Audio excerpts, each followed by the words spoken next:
que sea grabado, puede salirse o ver la versión online una vez que la subamos a través de redes sociales.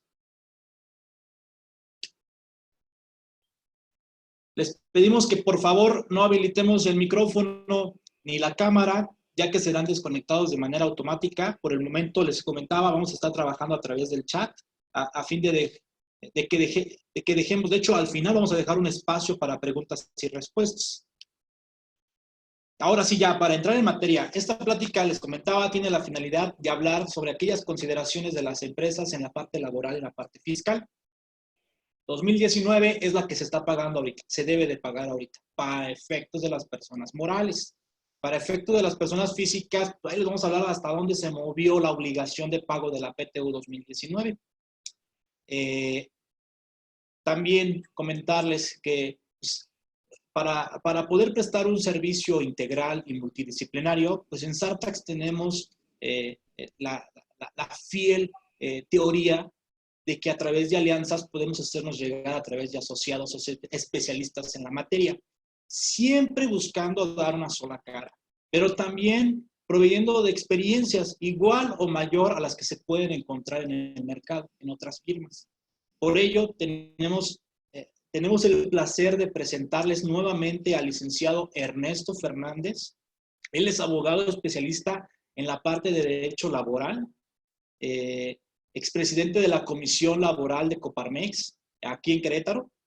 Es socio encargado del área laboral en la firma Abogados TCL Abogados, hoy en día ya con alianza con Sartax para poder prestar este tipo de servicios integrales. ¿A qué me refiero con servicios integrales? Aquellos donde tienen la participación más de un área, ¿no? Hay ocasiones que tenemos preguntas, o necesitamos un servicio en donde no solamente intervenga una sola área.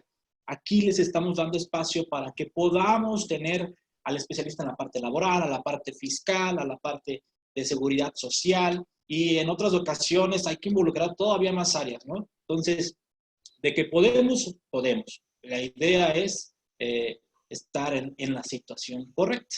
Y ahorita pues esperemos poderles dar algunas ideas de dónde podemos participar nosotros. Les comento que Ernesto pues, tiene una experiencia de más de 13 años en Derecho Laboral, en la parte migratoria y de seguridad social, atendiendo a empresas mexicanas como extranjeras. Ernesto, bienvenido nuevamente. En unos momentos más te cedo la palabra. Muchas gracias. Recuerden que Capacítate este mes sigue siendo gratuito. En tanto, los siguientes meses que esperemos ya regresemos a la versión física, también la versión online va a seguir, ¿no? Por ello, el acceso ahorita es libre, es gratuito. Ustedes pudieron entrar sin ningún problema, tuvieron que confirmar algunos sus datos. En algunos no tenemos los datos de los que están conectados ahorita, por eso es muy importante que tomen nota del correo. Si bien es cierto, les hacemos llegar el link de donde está la versión grabada, la de ahorita. El material exclusivo solamente es para aquellas personas que cuentan con membresía, que son clientes de Sartax y que cuentan también con asesoría contratada con nosotros. Las personas que deseen mayor información también lo pueden hacer a través de los correos capacitate@sartax.com.mx. Si te llegó la invitación por correo, ahí nos puedes contactar. Hay otro correo que es más sencillo, que es contacto@sartax.com.mx. O también nos pueden seguir a través de redes sociales. Estamos en Facebook, en Twitter y en Instagram. También en YouTube, pues es donde estamos subiendo ahorita las versiones grabadas. Y bueno, como se los comenté desde un principio, esta sesión la vamos a dividir en 3. Vamos a hablar sobre los aspectos laborales, los aspectos fiscales y al final vamos a dar el espacio de preguntas y respuestas. En el Inter, pueden ustedes escribir a través del chat sus preguntas. Si, oye, pues tengo duda en esto, vamos a irlas anotando y las vamos a dejar al final, en el espacio que vamos a dejar para preguntas y respuestas. Si vemos que tanto tu servidor como Ernesto está hablando sobre el tema del que están cuestionando, en ese momento sacamos esas preguntas. Ok. Y bueno, pues ya para darle comienzo a esta sesión, le voy a ceder la palabra al buen Ernesto. Bienvenido, Ernesto. Muchas Tenemos gracias. una presentación, nada más déjenme, se las comparto.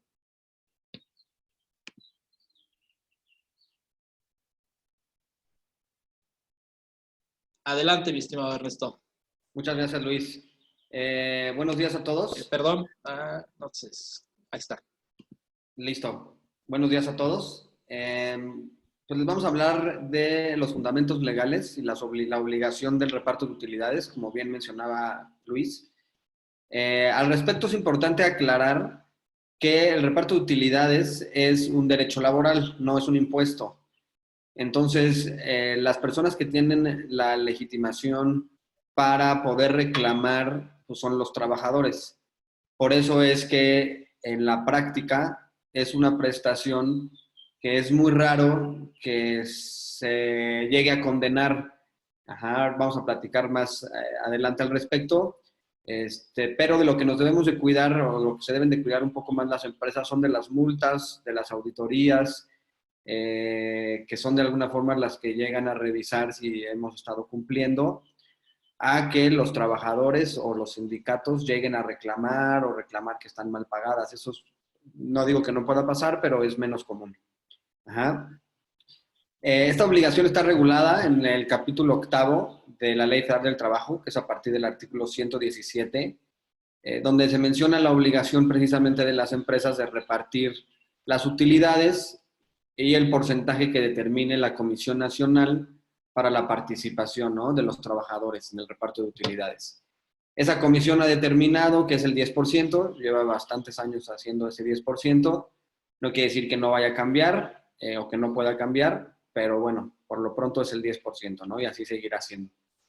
Sabemos que ese 10% que tenemos de utilidades lo tenemos que repartir la mitad conforme a el número de días que hayan trabajado los trabajadores y la otra mitad de conformidad con el salario. ¿Qué es lo que intenta de alguna forma esta disposición? Pues que sea parejo, ¿no?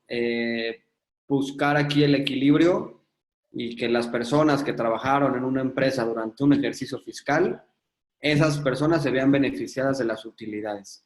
Obviamente en proporción a, uno, los días trabajados en el año, y pues el salario, ¿no? Porque pues dependiendo del salario también se tiene una responsabilidad. Es importante mencionar que hay que tener una comisión mixta. Una vez que nosotros tenemos la declaración y sabemos cuál es el monto a repartir, la ley no prevé que debemos de formar una comisión mixta conformada por la mitad de representantes del patrón y la mitad de representantes de los trabajadores. Muchas veces me preguntan, oye, ¿tiene que ser el sindicato precisamente quien esté? Depende de la empresa, ¿no? Y depende ese sindicato si tiene, qué número de trabajadores tiene. Hay veces que en las empresas, no obstante tienen un sindicato, pues tienen otro tipo de trabajadores que no son sindicalizados. La idea, no, la ley no menciona si es del sindicato o no, pero sí tiene que haber representantes de esos trabajadores. Lo común es que si tenemos un sindicato, sea una persona del sindicato o varias las que representan a los trabajadores en esa comisión. Esa comisión es la que se debe de formar en este mes, digamos, y juntarse para determinar, bueno, de estos $1,000,000 vamos a repartir 100,000 pesos, 50,000 pesos los vamos a repartir conforme a los días que trabajaron y los otros 50,000 pesos conforme a el tabulador. Y así se determina si no están de acuerdo o si no se llegan a poner de acuerdo en esa comisión, la ley o en estricto sentido tendría que ser un inspector del trabajo el que pues determina el monto, ¿no? Eso nunca pasa, que es la verdad de las cosas, es que los trabajadores es raro que se metan mucho a profundidad respecto de qué es lo que se tiene que repartir.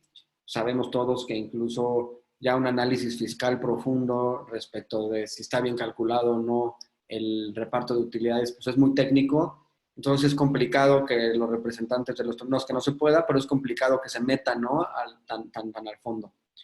Entonces, mientras se esté repartiendo, la verdad es que es poco común que los sindicatos, los trabajadores estén reclamando, oye, me tocaba más, me tocaba menos, a menos que haya un cambio sustancial de un año a otro. Más adelante en las preguntas podemos ver el tema de subcontratación. Creo que es un tema interesante porque muchas veces a mí hay clientes que me comentaban, oye, el tema de subcontratación la gente cree que es por evadir el pago de utilidades. Y no, es por controlar las utilidades. Es decir, que yo al tener una empresa de servicios puedo controlar que ese pago de utilidades sea común o creciente año con año. Y si no tengo esa empresa de servicios, me puede ir bien un año, me puede ir mal otro año, o si me va bien un año, no necesariamente quiere decir que hay utilidades. Hay veces que se vuelve a invertir, que se compra maquinaria, que se compra un terreno, que se expande, y nos ha pasado. Y no hay utilidades, no obstante, fue un año que nos fue mejor, que trabajaron más. Entonces, por eso también es que se han establecido este tipo de esquemas en el que más que evadir el pago de utilidades es controlarlas, precisamente para que esa fluctuación pues no genere una incertidumbre en los trabajadores. Es muy complicado a veces a los trabajadores poderles explicar, oye, en este año nos fue bien, ganaste un peso, en este año nos fue mejor, trabajaste más, pero ¿sabes qué? Invertimos todo el dinero y no hay utilidades, ¿no? O hicimos cierta inversión, movimiento fiscal, etc. Entonces, bueno, eso es por un lado, ¿no? Una vez que el artículo 121 determina cómo es que los trabajadores o el sindicato o la mayoría de los trabajadores pueden pues impugnar esa resolución de la declaración anual que le entrega el patrón diciendo esto es lo que voy a reportar. Como les comentaba, la verdad es que es muy poco común. Yo particularmente nunca he visto que se lleve a profundidad. He visto que se quejen, que se llegue a un acuerdo, que se llegue a negociar, pero particularmente que se siga así un procedimiento, la verdad es que no. Y bueno, sabemos también que hay empresas que no están obligadas al reparto de utilidades. Esas empresas son las empresas de nueva creación, durante su primer año de funcionamiento, las empresas que elaboren un producto nuevo durante los 2 primeros años de funcionamiento. Y bueno, hay ciertas ahí, obviamente el Instituto Mexicano del Seguro Social, las instituciones públicas, las instituciones de asistencia privada, pues son realmente las empresas, las instituciones, o vamos a mejor decirlo, los patrones que no están obligados a repartir utilidades, ¿no? Y también sabemos que hay personas que no están obligadas o tienen el derecho más bien de recibir utilidades. Aquí es un poco confuso la redacción de la ley, como casi todas las veces, porque la fracción primera del artículo 127 dice que los directores, administradores y gerentes generales no participarán en las utilidades. Entonces, ¿qué es lo que sucede? Cuando se crean esas empresas de servicios, ¿no? En la empresa operadora, vamos a decir, dejan a un director, a un administrador o a un gerente general. O me preguntan, ¿cuántas personas puedo dejar o cuántas personas de esas de confianza no tienen derecho a utilidades? Ajá. En una interpretación laxa, vamos a decirlo, pues podrías tener 3 personas, un director, un administrador y un gerente, los cuales no participan en las utilidades. Pero una interpretación un poco estricta, la verdad es que es poco común que en una misma empresa hables de un director general, un administrador general y un gerente general. Como que realmente es un sinónimo de la posición. Hay directores financieros, directores de recursos humanos, directores de cumplimiento, directores, etcétera, ¿no? Pero así como director general, administrador general y gerente general, me parece que es complicado. Entonces aquí son de las cosas que la ley no nos deja muy claro, pero bueno.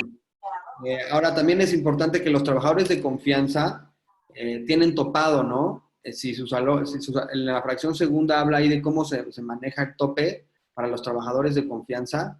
Entonces voy a leer, los demás trabajadores de confianza participarán en las utilidades de la empresa, pero si el salario que perciben es mayor del que corresponda al trabajador sindicalizado de más alto salario dentro de la empresa, o a falta de el trabajador de planta con la misma característica, se considerará este salario aumentado en un 20% como salario máximo. Entonces, es importante tomar estos tipos de precisiones. Ajá. Y bueno, para pasarle la palabra a Luis, realmente ¿Qué es lo que sucede o qué es lo que deben de cuidar las empresas? Las inspecciones de trabajo que realizan la Secretaría de Trabajo, ya sea local o federal, para el cumplimiento de las obligaciones. Es común que existan inspecciones en diciembre o en enero para comprobar el reparto de aguinaldo o el pago de aguinaldo, y en mayo, junio, para comprobar el pago de utilidades. Sí nos ha tocado varias inspecciones, son inspecciones extraordinarias, en condiciones generales. La verdad es que revisan todas las condiciones, pero es con en esas fechas es pues, con motivo de estar comprobando que los patrones cumplan con esas dos obligaciones en particular, aguinaldo y PTU. Ajá. Entonces, bueno, pues en materia laboral ya lo saben, la idea es estar ahorita revisando que nuestras empresas, ver si ya tenemos una comisión encargada de eso, cuál fue la del año pasado, si no tenemos, bueno, generar una comisión. Es común también que a veces las empresas determinen, ¿no? Solitos los contadores, el personal administrativo, este es el cheque y esto es lo que se va a repartir porque es el 10% entre estos, ¿no? Y se reparte. Hay veces, aunque está repartida la utilidad, si no está bien repartida, vamos así decirlo, y no está la formalidad de la comisión mixta, sí es posible de todas formas que la Secretaría o las autoridades nos lleguen a multar. Hay muchas veces que las empresas cumplen con las obligaciones, pero no cumplen con la formalidad. Y eso lo saben las autoridades. Y entonces, por ahí se van muchas veces, por la formalidad. La verdad es que no es tan complicado generar la comisión mixta. Es hacer realmente un documento muy sencillo, donde se determina quiénes son los que están participando, quiénes representan al trabajador, quiénes representan a los patrones, la declaración anual, cuál es el monto a repartir, para eso también nos sirve el cuadro de antigüedades, ¿no? Para poder tener ahí cuáles son los días que trabajaron en el año, cuáles son los salarios y el tabulador que yo tengo para que sea más fácil determinar. En esa comisión se determina que quedará de tal manera, firman y se procede al pago de los cheques o al reparto de los cheques, el pago de las utilidades. Es importante que los trabajadores nos firmen de recibido y de ser posible, hay veces que las empresas no lo quieren, que recibieron una copia de la declaración anual o que se les dio un periodo para que la revisaran. Si tenemos un sindicato, que se le entregó al sindicato. Los trabajadores del sindicato están obligados a no compartir esa información, obviamente. Sabemos que de todas formas a veces nos cuesta trabajo confiar, pero bueno, por lo menos que cuando pasaron a recoger el cheque la tuvieron a la vista, o ahí que firmen que también se les entregó, aunque no se les entregue, porque esa es la manera de comprobar que, bueno, pusimos a disposición de la comisión y de los representantes de los trabajadores cuál era el monto a repartir, entre nosotros nos pusimos de acuerdo y lo repartimos, ¿no? Entonces, creo que eso sería los fundamentos legales. Podríamos ser un poquito más técnicos, pero creo que vale la pena pasar a el tema que comentará Luis, que es como la parte técnica del cálculo, y bueno, más adelante si tienen alguna pregunta. Gracias, Ernesto.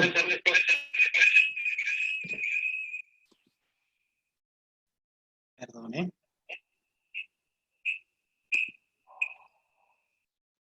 Ok.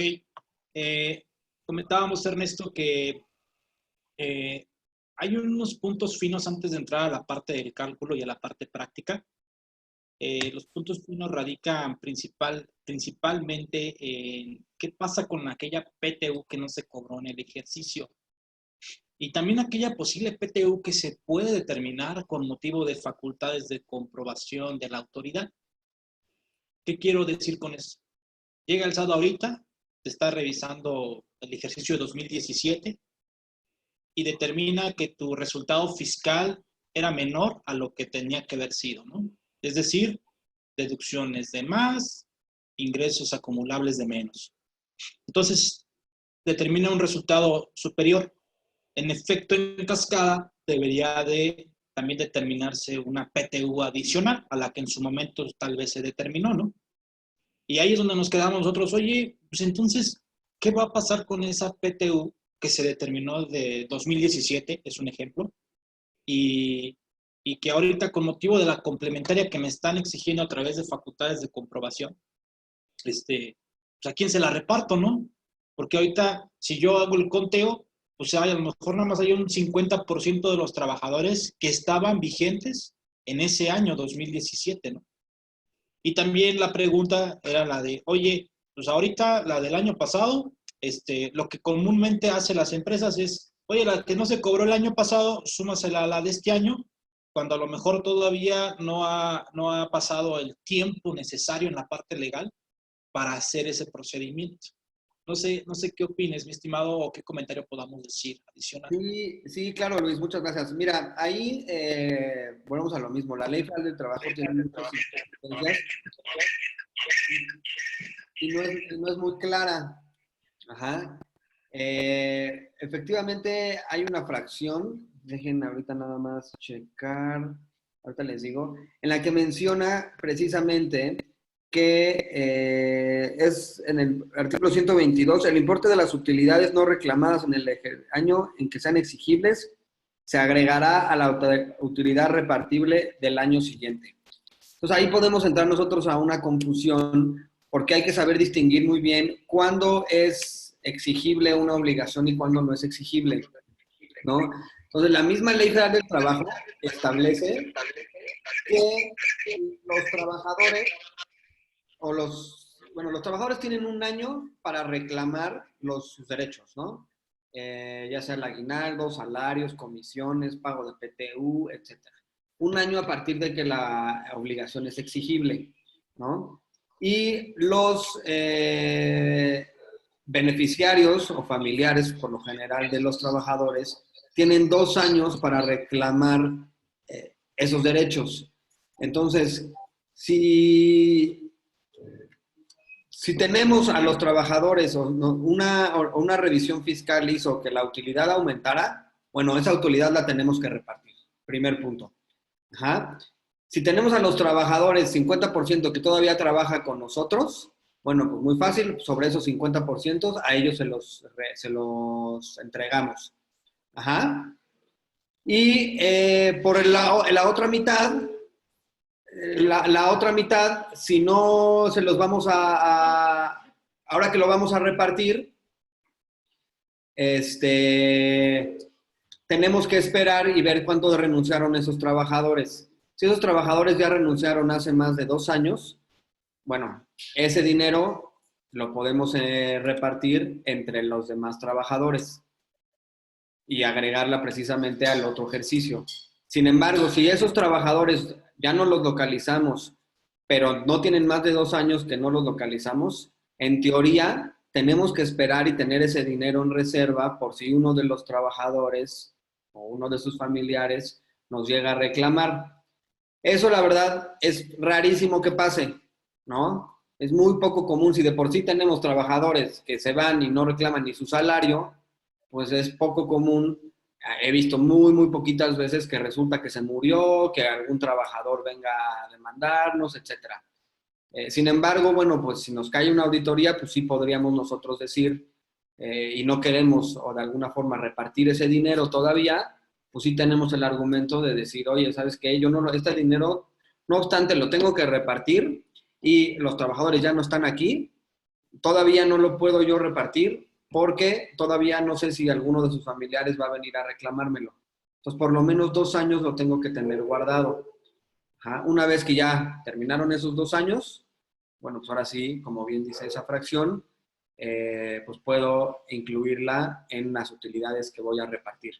Ahora, también existen argumentos porque ese dinero no es que yo lo tenga líquido y que ahora me hicieron una revisión fiscal y me aumentaron las utilidades y ahora tengo este cochinito extra que tengo que repartir, ¿no? No, yo en lo particular he visto esto muy pocas veces y que lo que por general hacen las empresas es, pues ese dinero que no lo tienen, o más bien que lo tienen, pero que no lo van a repartir o que no tienen ni a quién repartirlo, no lo suman a veces ni a las utilidades que tienen que repartir, sino que pues las declaran un ingreso y ya en el ejercicio fiscal que corre, pues se declara como un ingreso y pues ya hasta que termine ese ejercicio, pues aumentará la siguiente PTU en esa pequeña proporción, ¿no? Pero para que no pensemos o no nos pongamos también en el trabajo administrativo de decir, oye, pues este dinero que ahora supuestamente tengo extra y que tengo que repartir, ahora de dónde lo saco, cómo lo reparto, a quién se lo reparto, pues creo que existen argumentos para esperar un poco, ¿no? Un poco más. Y son dos cosas importantes de lo que acabas de comentar, Ernesto. Primero, ahorita por motivo del COVID-19 y todas estas circunstancias externas, muchas empresas se están viendo mermadas o con problemas de flujo de efectivo. Lo que ahorita Ernesto acaba de plantear es tal vez la opción de que ustedes, en lugar de pagar la PTU de ejercicios anteriores, la paguen ahorita, pues evaluar el tiempo ideal para hacer el pago. Tal vez no en este año, sino hasta el siguiente o cuando sucedan los supuestos que acaba de hablar Ernesto. Esto a lo mejor ayuda un poco en la parte de flujo de efectivo respecto a esa PTU. En algunas empresas ese monto es muy pequeño, pero en algunas sí es importante, ¿no? Lo ponemos sobre la mesa a fin de que lo puedan considerar. Y la otra cosa que comentas, mi estimado, es que efectivamente debe de haber un procedimiento y un cálculo y un seguimiento, una forma de cómo documentar el pago de esa PTU. De estos dos puntos nos ponemos a sus órdenes. En la parte de aquellas complementarias que presentan de ejercicios anteriores, también hay que evaluar a qué trabajadores se los repartes. El artículo aquí está compartido en la pantalla, la fracción que decía el buen Ernesto. Dice, el importe de las utilidades no reclamadas en el año en que sean exigibles. ¿Qué pasaría si ahorita te están revisando 2015 y determinan que sí tuviste esa diferencia en utilidad y determinas una PTU adicional? Oye, pues dice que es a partir del siguiente año en que fueron exigibles. No fueron exigibles ahorita que te lo están determinando, o no sé. Es ahí donde tal vez sí debe de entrar un asesor para poderles decir qué hacer con esa PTU adicional con motivo de complementarias. Muchas gracias, mi estimado Ernesto. Vamos a dar paso a la Perdón, parte de... nada más aclarar tantito, Luis, porque incluso ahí nada más adicionando a tu argumento, incluso acuérdense que la prescripción empieza a partir de que la obligación es exigible. Y entonces, si determinaron un aumento en la utilidad del 2017, pero la determinaron ahorita, ese extra de utilidad pues es exigible a partir de ahorita. Y entonces tengo un año a partir de ahorita para reclamarla y 2 años a partir de ahorita para que los familiares la reclamen. Entonces todavía se extiende 2 años más. Estamos hablando del 2017 y me la, digamos, por el crédito X auditoría, me la determinan ahorita. O sea, hay argumentos jurídicos para determinar ahorita es cuando es exigible, entonces tengo un año para esperarme a que un trabajador me la demande y 2 años a partir de ahorita a que un familiar me lo demande. No va a pasar en la práctica, ¿no? Porque pues ya en el 2017 si un trabajador no está, pues ni se va a enterar. Pero pues existen los argumentos para decir por qué estoy deteniendo o esperando.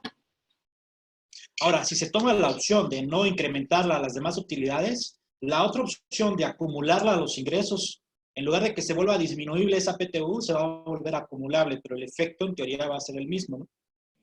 Entonces, nuevamente lo ponemos sobre la mesa, buscar cuál es el momento ideal para el pago de esa PTU de ejercicios anteriores o con motivo de complementarias. Pero ahorita por tema de flujo y antes de que hagan el pago, yo creo que es buen momento de analizar eso, ¿no? Vamos a entrar ahora, mi estimado Ernesto, muchas gracias. De todas formas, vamos a seguir aquí. El chat sigue abierto para preguntas, para cualquier comentario que quieran dar. Lo dejamos al final o lo metemos ahorita en el espacio que tenemos para la parte fiscal.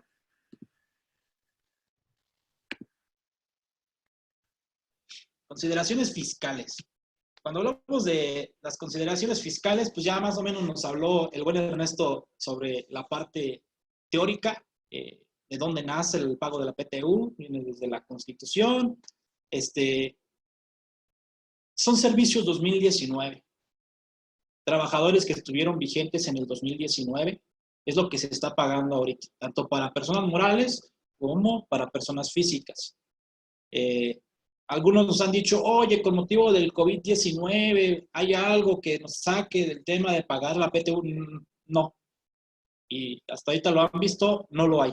Es decir, son utilidades 2019, no existía la parte del COVID-19, entonces ahorita la obligación sigue vigente y no va a haber algo que evite los tiempos. Si ves que lo están esperando, ¿no? Tal vez el siguiente año, pues hay que ver cómo termina el resultado fiscal, no va a ser igual que otros años, ¿no? Y a lo mejor la PTU si era importante, pues tal vez va a disminuir en teoría por la disminución de operación o de ingresos. Hay que ir monitoreando esa situación. Recuerden que el pago de la PTU es a partir de la declaración presentada. Oye, presenté mi declaración presentada el 31 de marzo, ok, 60 días naturales es la obligación de pago de esa PTU. Para personas físicas, pues saben que se prorrogó la fecha de declaración hasta el 30 de junio de 2020, entonces desde ahí hay que sumar 60 días naturales, o sea, se va a ir hasta agosto para efectos de personas físicas. Una de las primeras consideraciones que hay que cuidar al momento de pagar PTU es el tema de la CUFIN. Cuando ustedes decretan dividendos o tienen problemas de capitalización delgada, reducción de capital, la CUFIN forma parte esencial del cálculo, de esos cálculos fiscales. Y dentro de la CUFIN, pues oye, la CUFIN es la cuenta como tal, que se compone de UFINes. Es decir, las UFINes de cada año sumadas conforman la CUFIN. Esa es la cuenta de utilidad fiscal neta. Dentro de la UFIN de cada año, ustedes deben de considerar ciertos conceptos. Aquí están en la presentación que estamos compartiendo. Está primero la mecánica de cálculo, ingresos acumulables menos deducciones autorizadas. Ahí hay un error, le puse autoridades, menos PTU pagada en el ejercicio, menos las pérdidas fiscales pendientes de amortizar. Eso nos va a dar el resultado fiscal. Y partiendo del resultado fiscal es de donde vamos a partir para poder llegar a la utilidad fiscal neta de ese ejercicio, que se va a sumar a las anteriores para llegar a la CUFIN.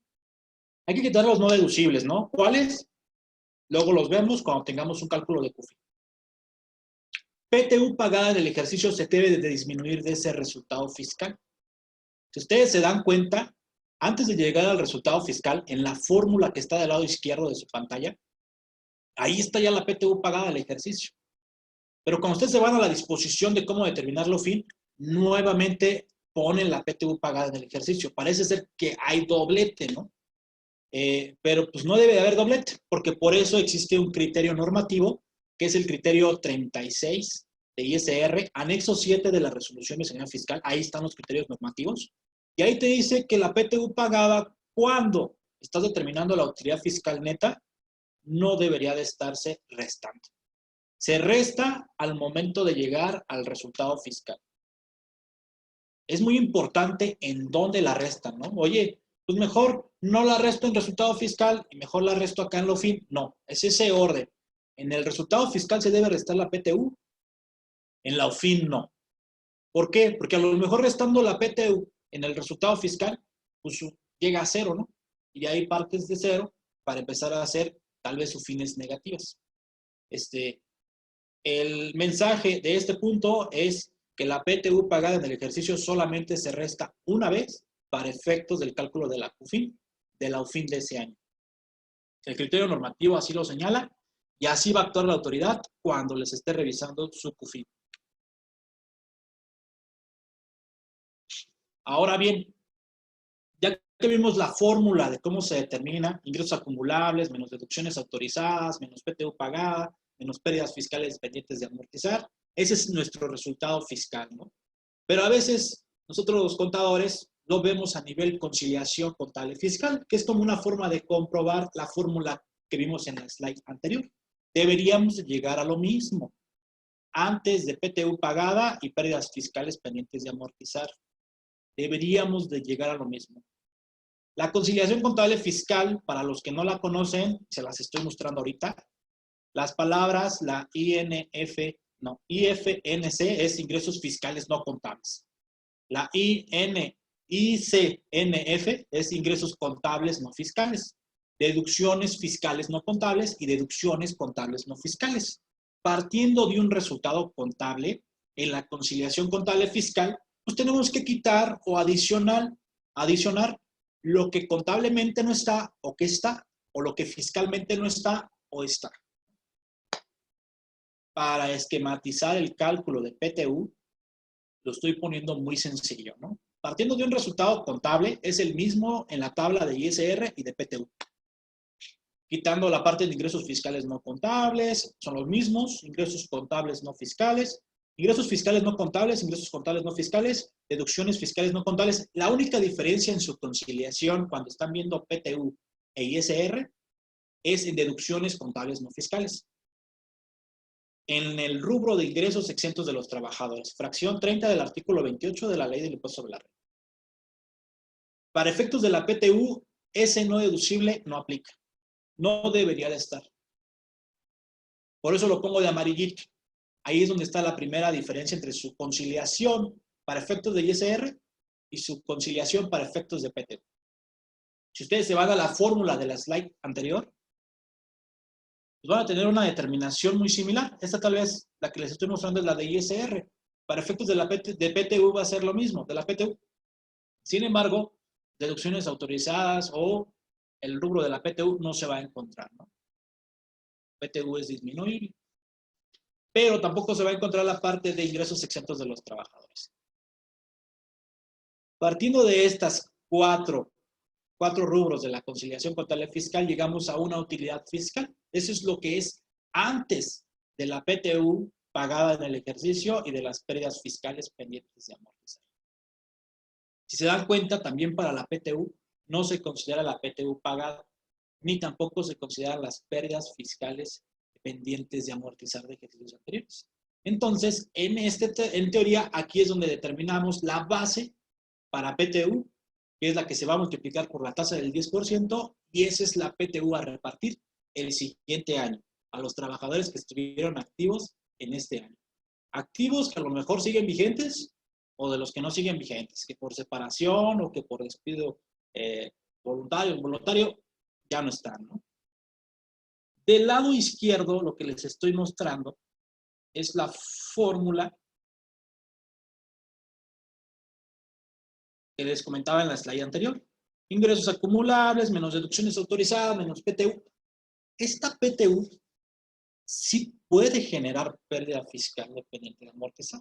¿Qué pasaría si de ingresos acumulables tienes 100, deducciones autorizadas tienes 80 y de PTU pagada tienes 30, ¿no? Oye, pues tu resultado fiscal ya no va a ser resultado fiscal, ya va a ser pérdida fiscal y va a ser de 10. 10 de ingresos acumulables, 80 de deducciones autorizadas, de PTU pagada en el ejercicio 30. La diferencia entre eso es 10 y sí puede generar pérdida fiscal. Nada más recuerden, la PTU pagada no es deducción autorizada, por eso está aparte de las deducciones autorizadas.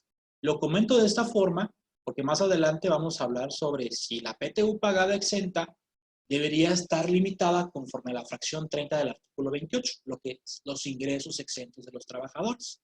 ¿Por qué? Porque esa limitante está a nivel de deducción autorizada, no está a nivel PTU pagada, porque la PTU pagada no es deducción autorizada, es disminuible dentro del cálculo del resultado fiscal. Ok. Digamos que la slide anterior es la parte general para las empresas.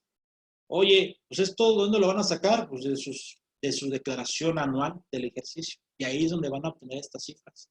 Y de ahí es donde van a empezar a hacer los cálculos de ahora cómo lo vamos a repartir hacia los trabajadores.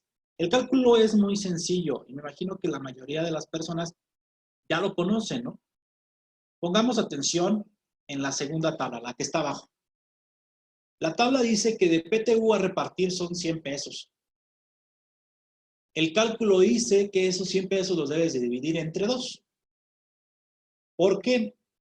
Porque la mitad lo vas a considerar como base para repartir por los días trabajados en 2019 y la otra parte va a ser la base para repartir dependiendo los salarios percibidos. Aquí lo importante es identificar los días laborados, ¿no? Hay que ver qué incidencias hubo en ese año para determinar por trabajador cuántos días laborados tuvo en ese año efectivamente. Lo mismo va a pasar con salarios percibidos. ¿Cuánto tuvo de salario percibido? No prestaciones, salario percibido. Entonces, hay que poner atención en la parte de los días trabajados en el 2019 y la parte de los salarios percibidos en 2019 por trabajador. ¿Por qué? Porque en la tabla que está arriba es donde los vamos a necesitar. Siguiendo con la tabla de abajo, ya que tenemos esta división entre dos, es bien sencilla, 50 y 50, es la base 1 y la base 2. Ahora tenemos que determinar un total de días laborados en 2019 entre todos los trabajadores que estuvieron en ese año y un total de salarios percibidos entre todos los trabajadores que estuvieron vigentes en ese año. Ahí están, hasta marcados. De color amarillo, los de días laborados, de color verde, los salarios percibidos en ese año. Es como una regla de 3, porque al final sacamos un factor. Ese factor es el que vamos ahora sí considerar para multiplicar por trabajador días laborados y por trabajador salarios percibidos. Y de ahí es donde va a salir su PTU a repartir. Lo van a poder comprobar en la tablita que les estoy mostrando en la parte de arriba. En esta parte de arriba, pues ustedes pueden ver sin ningún problema que efectivamente nos cuadra. Ahí donde dice PTU a repartir, en la primera y en la segunda tablita, 50 pesos, 50 pesos. ¿Por qué? Porque lo estoy multiplicando por el factor que determiné abajo. Esa es la fórmula. No hay nada que tengamos que estar. Lo único, a lo mejor que hay que poner atención es en efectivamente determinar los días laborados por trabajador y los salarios percibidos por trabajador. ¿Qué prestaciones hay que quitar que no son salario? Eso es a lo mejor el punto fino o lo complicado de este cálculo. Nuevamente les repito, el chat está abierto para preguntas y respuestas. Ya nos hicieron algunas. Las vamos a estar guardando al final para darle espacio a responderlas, ¿no? La siguiente slide, lo que viene a platicarles es, pues ya que determinamos por trabajador cuánto va a tener de PTU, pues ahora hay que determinar pues, cómo se la vamos a pagar, ¿no? ¿Qué PTU va a ser grabada y qué PTU va a ser exenta de ISR? ¿Por qué? Pues es como un salario. Oye, ¿te voy a pagar algo? Sí, no le puedes pagar el 100%. Tienes que hacer el cálculo de retención para que después de esa retención, ahora sí le hagas ese depósito de esa PTU. Para las empresas es bien importante que realicen el cálculo del artículo 96 y realicen el cálculo del 174 del reglamento de la ley del impuesto sobre la renta. ¿Por qué lo pongo sobre la mesa? Porque en algunas ocasiones puede darles en algunos menos y en algunos más, ¿no? El cálculo 174 del reglamento de la ley del impuesto sobre la renta es opcional, pero pues imagínense que tienen esa opción de tal vez retenerle menos al trabajador y en ese sentido sea mejor remunerado, bueno, le paguen más PTU al trabajador, pues se los va a agradecer, ¿no? Acuérdense que es exenta la PTU hasta 15 veces la UMA, según el artículo 93, la fracción 14. Todo lo que exceda de ese monto va a ser grabado. Ahí es donde estamos determinando PTU exenta, PTU grabada. Ahí les pongo el valor de la UMA y les digo, para efectos del cálculo del artículo 96, cuando están calculando la PTU a repartir, el ISR a retener, ahí sí deben de considerar la parte del subsidio. En ese cálculo sí hay que considerar el subsidio al empleo. ¿Por qué? Porque en el artículo 174 del reglamento, le puse ley de impuesto, es reglamento de la ley de impuesto a la renta, en ese no va a entrar la parte del subsidio al empleo. Y es más por la mecánica que se tiene que hacer en el cálculo del 174. Ahorita les voy a mostrar un Excel de cómo es el artículo 174. Se los vamos a compartir como material exclusivo. Nada más para que vean cómo es la mecánica de cálculo, pero me imagino que ya lo conocen, ¿no? PTU grabada entre los 365 días del año, multiplicado por 30. Digamos que la PTU que le corresponde grabada al trabajador, hay que elevarla al mes. Ah, caray. Sí, pues es que la PTU es del año, ¿no? Es de todo un año. Por eso lo dividimos entre 365 días y después lo multiplicamos por 30.4, que es en teoría lo que debería de tener un mes para efectos fiscales. Y ahí se le aplica el cálculo del 96 y ahí es donde ya después viene la parte del ejemplo de Excel. Déjenme, se los comparto muy rápido para que lo puedan ver.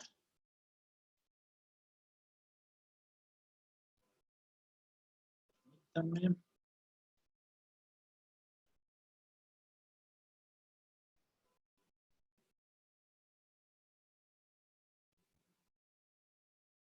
Este es el ejemplo de Excel, muy sencillo. La PTU grabada, consideramos los días del ejercicio. Aquí tienen una PTU diaria de lo que le corresponde a cada trabajador. El factor de 30.4 es la parte mensual. Entonces ahí tienen ya una PTU de los 100,000 que tienen grabado. En teoría mensualmente le corresponden 8,000. Ya viene el cálculo. Bueno, antes del cálculo es cuánto tiene de ingresos normalitos, lo que le corresponde de salario en ese mes. Son 30,000 pesos. Le sumas la parte de la PTU mensual que le correspondió y ya tienes una base gravable, se supone que mensual, ¿no? El salario más lo que le corresponde mensualmente de la PTU. A eso hay que aplicarle el procedimiento del artículo 96 y en teoría llegamos a un ISR determinado, considerando salario y PTU grabada, acuérdense. ¿Por qué? Porque abajo vamos a sacar una resta entre lo que acabamos de determinar con las dos y quitando la parte que le corresponde solamente al salario de ese mes. En teoría, los 4,000 pesos es lo que le corresponde de la PTU mensual, ¿no? Esa PTU mensual son los 4,000 pesos que les estoy mostrando. Hay que quitarle ese promedio mensual, bueno, no quitarle, hay que restar, dividirlo entre ese promedio mensual que sacamos al principio, entre los 365 días por 30.4, y en teoría nos da una tasa, ¿no? Una tasa de referencia, lo que en realidad se le está reteniendo de ISR por la parte de PTU. Según la tasa es del 48%. Y después tenemos que de la PTU grabada, la que teníamos desde un principio, multiplicada por esa tasa, pues tenemos que a lo mejor el ISR a cargo es de 48,000 pesos, ¿ya ven? ¿Por qué? Porque esos 48,000 pesos los vamos a sumar de lo que tenía del ISR que le correspondía por salario normalito y llegamos al total de ISR a retener. Esto lo comparamos con el cálculo que hagan del artículo 96, ya ustedes deciden cuál es la retención que efectuarían al trabajador. Por eso les comentaba que es muy importante hacer los dos. Este 174 del reglamento es opcional, lo repito, es opcional. Ustedes van a decidir si lo hacen o no lo hacen. Pero en algunas ocasiones sí puede beneficiar a su trabajador. Otras consideraciones que hay que tener en cuenta es que pues, hay que timbrar esa PTU, ¿no? Esa PTU hay que timbrarla como una nómina extraordinaria.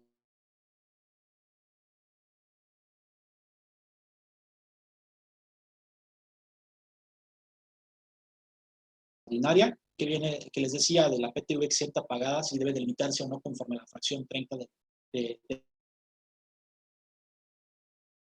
del artículo 28.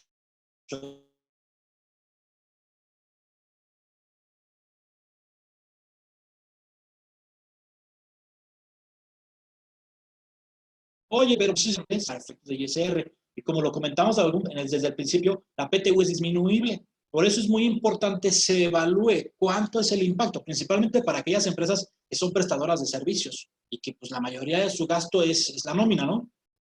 ¿Cuánto es de ingreso exento respecto a la PTU? Para ver si en teoría podemos hacer algo con esa PTU exenta, si en realidad se debe limitar o no en un 47 o 53%. Aquí lo importante es que lo que ustedes van a considerar en su cálculo fiscal es la PTU pagada, no la PTU generada. Es la PTU pagada. Entonces, tienen que tener bien documentado el pago de esa PTU. ¿Cómo sucede el pago de esa PTU? Oye, sucede bien sencillo. Llega mayo, como ahorita, y pues hay que pagarle a los trabajadores. ¿A cuáles? Pues a los que estuvieron vigentes en 2019 y están vigentes ahorita. siguen activos. Normalmente les llamamos trabajadores activos. Entonces, sale un solo retiro del banco, eso se le llama la dispersión de la nómina, se le va a cada cuenta bancaria. Entonces, de ese hay que documentar el papel de trabajo de esos trabajadores activos y de ese pago de PTU. Documentar el estado de cuenta, porque casi siempre es el mayor importe. Entonces, ahí documentaron ya un buen porcentaje de esa PTU pagada. Y de aquellos trabajadores inactivos que normalmente se generan a través de cheque, va el trabajador a la empresa, firma la hoja, le entregan el cheque, luego va y lo cobra, y algunos ni siquiera van y lo recogen, entonces ahí quedan pendientes. Esos que se están pagando a inactivos ahorita, hay que documentarlos a través de, bueno, para el área de impuestos les recomendamos que lo hagan a través de pruebas selectivas, ¿no? Oye, en el mes se pagaron 3 cheques, documenta el mayor, ¿no? Se pagaron 100 cheques, oye, pues documenta los 5 mayores, ¿no? Y así ya tienes documentada tu PTU, más aparte del papel de trabajo que integra esa PTU de sus inactivos, ¿no? Al final del año, tú vas a tener una PTU pagada en el ejercicio. Sí, pero también la vas a tener documentada.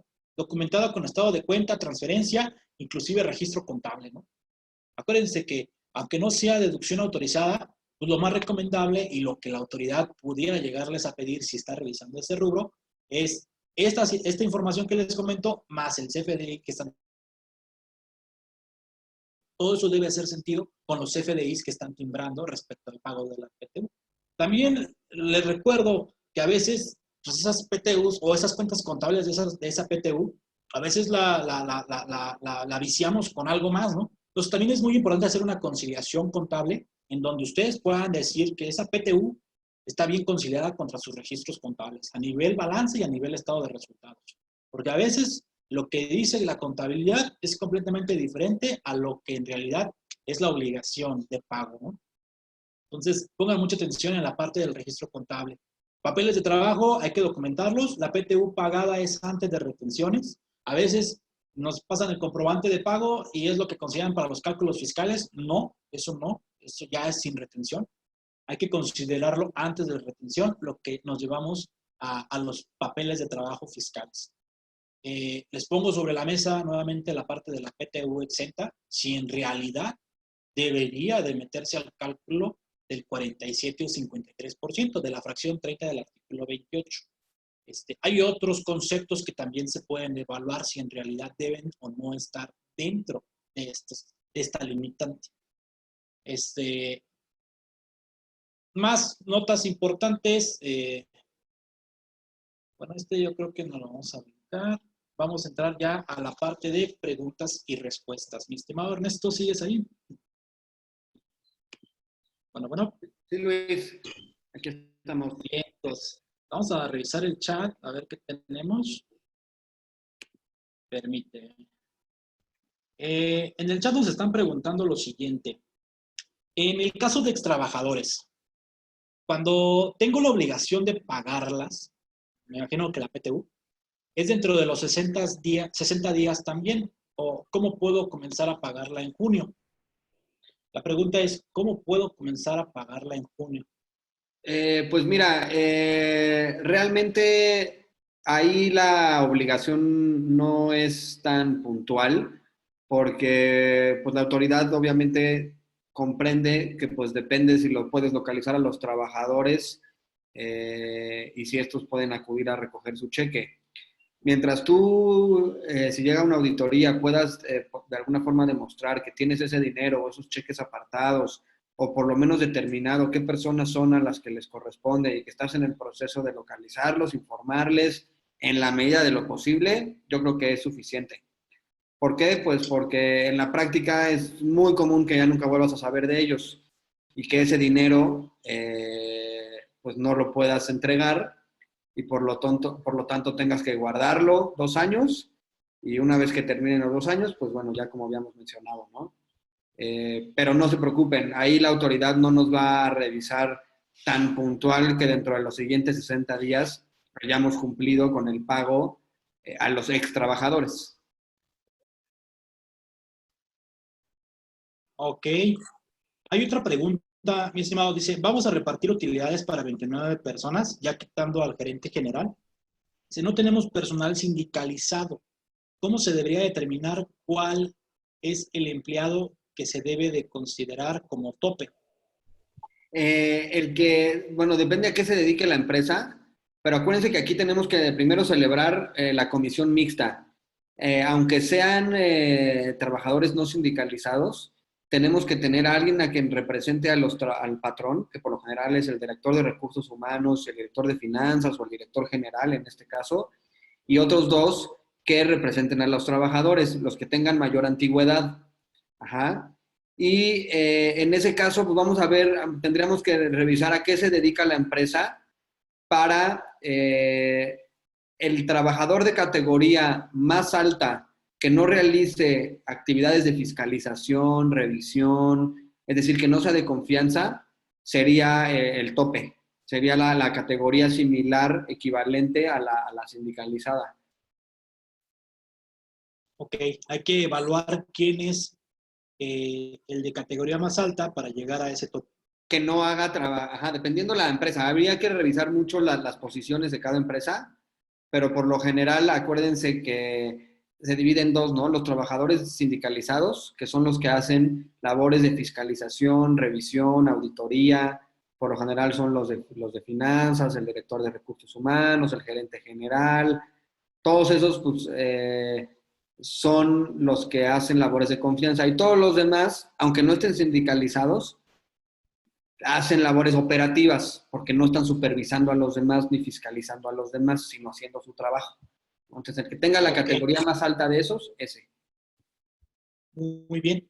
Esa evaluación, a lo mejor ya con más tiempo, ya identificamos a la persona que hizo la pregunta, lo contactamos y platicamos un poquito más a fondo sobre este tema, ¿no?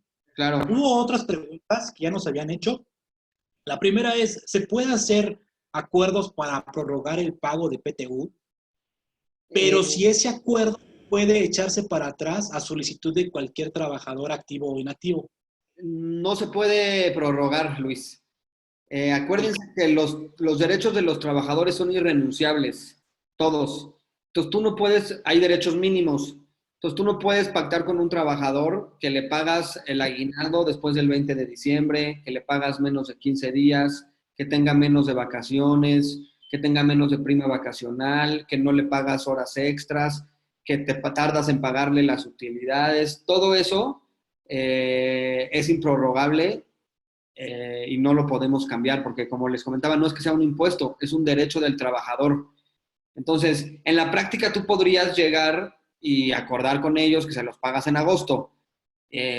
Puede que te sirva, puede que en la práctica te sirvan los documentos y que nadie se queje y se las pagas en agosto y no pasa nada. Pero todo lo que les hagas firmar no te va a servir para argumentar ante una autoridad. Oye, es que acordé con ellos esto, porque son irrenunciables esos derechos. Ok. Ahora, ¿sí pueden existir multas por no pagar a tiempo esta PTU? ¿Y Sí. qué autoridad es la que puede demandar ese pago? Mira, la que puede demandar esas son las autoridades administrativas al momento de una inspección. Puntualmente no me acuerdo exactamente cuántos son las sumas. La Ley Federal del Trabajo, en el capítulo de sanciones, ahí vienen especificado punto por punto cuáles son el número de UMAS a las que una empresa puede ser sancionada en caso de no cumplir con ciertas obligaciones. Me parece que debe de ser entre 50 y 500 sumas, más o menos. Si quieres, se lo revisamos puntualmente, pero lo deben de decretar esas multas las autoridades administrativas, es decir, la Secretaría del Trabajo. Ajá. Y es dependiendo, porque es de un rango, porque es dependiendo el número de trabajadores a los que están afectando y la reincidencia, el tamaño de la empresa. Literalmente las multas en materia laboral, coloquialmente, pendiendo el sapo la pedrada. Entonces, hay que revisar puntualmente nada más, pero sí nos pueden multar. Si quieren, ahorita nada más busco exactamente el artículo y les paso la cantidad, pero está en UMAS, es un rango. Ok. Hay otra pregunta en lo que encuentras el artículo. Ajá. Nos hablan sobre el tema de subcontratación laboral, tema de outsourcing o insourcing. Aquí la pregunta es si se puede llegar a reclamar el pago de la PTU. No, mira, en el pago en subcontratación, acuérdense que precisamente por eso existió la subcontratación. Existió para que la empresa operadora, es decir, la empresa que se dedica a hacer pilas, no pague utilidades. Entonces contrató a una empresa de servicios que se dedica a hacer las pilas, para que toda la utilidad se quede en la operadora, que es la que tiene los contratos, la que vende, y la que tiene todos los pactos, ¿no? Y esta empresa operadora contrata a la empresa de servicios para que haga las pilas y le paga nada más un margen. Antes, malamente se hacían contratos de administración de nómina, de suministro de personal, que son nulos porque la ley te prohíbe comercializar con empleos. Entonces, tiene que ser un contrato de prestación de servicios y tú tienes que contratar un servicio, que era lo que les comentaba. Muchas veces se menciona que este tipo de esquemas es para que la empresa operadora no pague utilidades, pero no es precisamente eso, es para que controle las utilidades. Hay que recordar que ese precio que le paga a la empresa de servicios tiene que estar revisado y acorde a unos precios de transferencia para que ese markup sea conforme al mercado, ¿no? Pero si lo haces bien, ¿cuál es la intención de esto? Bueno, que la empresa de servicios no tenga derecho, o los trabajadores de la empresa de servicios no tengan derecho a percibir utilidades respecto de la empresa operadora, sino únicamente la utilidad respecto del margen que le paga la operadora a la empresa de servicios. Ese margen lo tenemos que revisar, tiene que estar conforme a mercado y por eso tiene que ser un servicio. Yo estoy contratando un servicio yo me dedico a comercializar pesas de metal y yo tengo los clientes que comercializan las pesas de metal y contrato a una empresa que me presta un servicio y el servicio es de manufactura. Somos empresas hermanas. Ese servicio que yo estoy contratando con mi empresa hermana, como solo me va a vender a mí, por lo general, tengo que revisar que ese markup esté conforme a mercado y esa utilidad es la que se le va a repartir a esos trabajadores. Si no cumplo con esos requisitos, que es el artículo 15A, que menciona, bueno, tú tienes que contratar un servicio especializado. Si tú te dedicas a manufacturar piezas de metal, pues no puedes contratar una empresa que se dedica a manufacturar piezas de metal. Muy diferente es, si tú te dedicas a comercializar piezas de metal, bueno, pues yo no las hago, yo solo las comercializo y contrato una empresa que me presta un servicio especializado a lo que yo no me dedico, que manufactura piezas y yo se las compro. Y además de que es especializado, no abarca la totalidad de mis empleados. Es decir, la operadora tiene elementos y empleados para cumplir con esa comercialización. Ahí es donde entramos, donde hay criterios de que esta operadora, pues la ley dice la totalidad. Quiere decir que si yo dejo un empleado en la operadora es suficiente. Y recuérdense que ese gerente general en la operadora no tiene derecho a recibir utilidades. Entonces yo puedo tener una operadora con un empleado, que es el gerente general, que comercializa, y todos los trabajadores en la de manufactura que reciben de utilidades un marco. Y no puedo tener empleados contratados en una y en otra que realicen las mismas actividades, porque a salario igual, a trabajo igual, salario igual. Sin embargo, si no cumplo con esos requisitos que les mencioné o esas características, que son muy técnicas y habría que revisar muy a profundidad cada esquema, pero bueno, en términos generales, si no cumplo con esas características, los trabajadores subcontratados sí pueden reclamar de utilidades de la empresa operadora. Entonces, para nada más así englobar las empresas clásicas de subcontratación, que es muy fácil determinar que no tienen derecho, pues son las de limpieza, las de seguridad, las de apoyo de software, de sistemas, las de mantenimiento, que sí son externos de verdad. Si yo tengo un insourcing o una empresa de servicios hermana, vamos así decirlo, y unas patito y otras patito servicios, hay que revisar porque si no cumplimos con esas condiciones, sí tienen derecho los trabajadores. Ok, mi estimado. Pues aprovechando el comentario respecto a este tipo de esquemas, Acuérdense que para este año ya está la disposición de esquemas reportables y una nueva figura que es razón de negocio. Hay que empezar a evaluar cuál es el beneficio económico de utilizar esta estructura, porque pudieran estar dentro de alguna de estas dos o reformas para este año que ya están vigentes y que a lo mejor no lo han visto porque apenas fue en este año. En el curso del 19 de mayo, de hecho, les acabamos de mandar unos links con unas lecturas recomendables. Ahorita les estoy mandando el link para el curso. Vamos a dar otro curso ahorita en mayo y es más sobre la parte de prevención 2020, aspectos fiscales a considerar.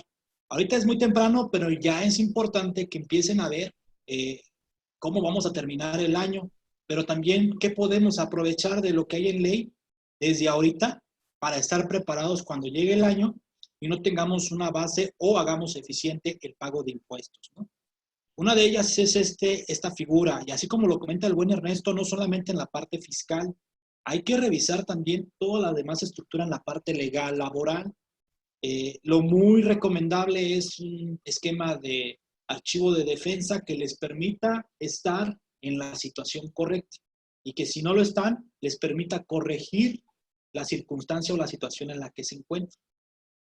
Nuevamente te agradezco, mi estimado Ernesto. Y ya nada más, perdón Luis, nada más para hacer una respuesta puntual a la pregunta de las sanciones. Es la fracción segunda del artículo 994 y menciona de 250 a 5,000 unidades de medida y actualización. Estamos hablando de 20,000 a 400,000 pesos. Al patrón que no cumpla las obligaciones que le impone el capítulo 8 del título 3 relativo a la participación de los trabajadores en las utilidades. Entonces, bueno, de 250 a 5,000 unidades de UMAS es lo que sería la multa. Es un poquito considerable para que lo empiecen a evaluar si dentro de las opciones que están teniendo están considerando el no pagar a tiempo, si tienen algún acuerdo con trabajadores que en algún momento puede meterlos en la circunstancia de no pago a tiempo de la PTU, y el tema de las PTUs de ejercicios anteriores, con lo de las complementarias, si también están dentro del supuesto que puedan estar para el pago de multas, ¿no? Nuevamente te comentaba, estimado Ernesto, muchísimas gracias por la participación. Esperemos que tengamos más cursos como estos contigo. Claro que sí. De los servicios me queda duda, ya tenemos algunos en conjunto y seguimos con la alianza fuerte en la parte laboral. Nos ponemos a sus órdenes a los participantes. Esperamos que puedan registrarse para el curso del 19 de mayo. Les recuerdo, es Prevención 2020 y vamos a hablar sobre aquellas particularidades que desde ahorita ya pueden empezar a cuidar las empresas. Es más, ya pueden empezar a medir, ya pueden empezar a usar, como la reducción de pagos provisionales, por ejemplo. Ya el siguiente mes ya es una opción para que empiecen a ver su estudio de factibilidad y estén preparados para cuando ya sea tiempo de meter la solicitud. Nuevamente, gracias por acompañarnos aquí en Capacítate. Les recomendamos seguirnos en redes sociales a través de Facebook para que ahí puedan ver de primera mano los cursos que estamos programando, los flash que estamos compartiendo. Para los que son clientes, los que ya tienen membresía y están en la asesoría con nosotros, les agradecemos la confianza, esperamos que haya sido de su agrado. Para los que son nuevos, a sus órdenes, para lo que necesiten en la parte de servicios, en la parte de capacitación, y nos estamos viendo la siguiente semana, el día 19, en punto de las 10 de la mañana. Tiene duración de 2 horas. Gracias, el correo ya lo tienen, por cualquier duda que se les haya quedado, ahí estamos a sus órdenes. Hasta luego. Gracias, Ernesto. Hasta luego. Hasta luego, gracias.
Adiós.